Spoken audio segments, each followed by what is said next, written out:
Dans l'évangile de Jésus-Christ selon saint Luc. En ce temps-là, Jésus disait : « Quel malheur pour vous, pharisiens, parce que vous payez la dîme sur toute la menthe du jardin, comme la menthe et la rue, et vous passez à côté du jugement et de l'amour de Dieu. C'est ceci qu'il fallait observer, sans abandonner cela. Quel malheur pour vous, pharisiens, parce que vous aimez le premier siège dans les synagogues et les salutations sur les places publiques.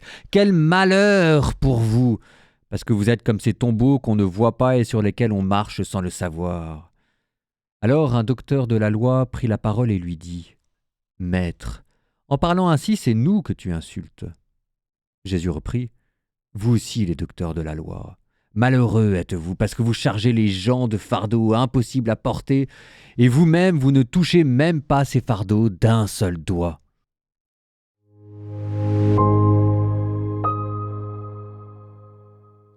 Malheur à vous, pharisiens, parce que vous payez la dîme, c'est-à-dire l'impôt religieux, sur toutes les plantes du jardin comme la menthe, la rue.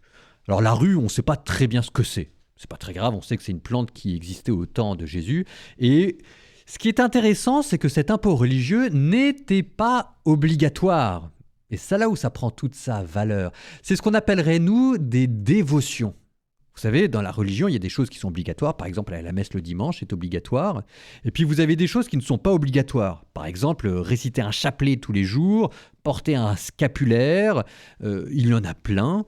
Ça n'est pas obligatoire. C'est ce qu'on appelle des dévotions. Et parfois même, quand on en rajoute, comme c'est le cas dans l'Évangile avec la dîme sur la menthe et la rue, on parle de dévocation surérogatoire.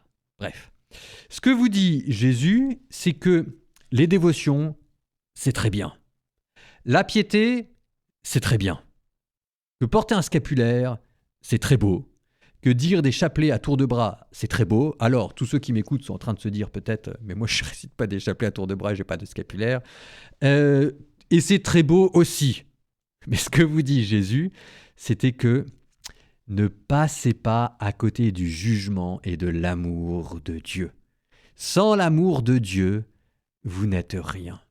Sans l'amour de Dieu, je ne suis rien. Et d'ailleurs, tout ce que je vous dis là, c'est peut-être d'abord à moi que je vous le dis, qui ai fait profession religieuse et qui me suis spécialisé entre guillemets dans les dévotions surérogatoires, à coups de chapelet, à coups d'office, de laude, de vêpres et d'adoration du Saint-Sacrement. Mais c'est bien de toujours revenir à la base, à la base, à la base. Et c'est ça ce qui doit irriguer tout le reste. L'amour de Dieu. L'amour surnaturel. C'est-à-dire empreint de cette gratuité, de cette générosité et de tendresse, enfin aimer le bien à l'état pur, aimer de manière pure et parfaite le bien à l'état pur, l'amour de Dieu.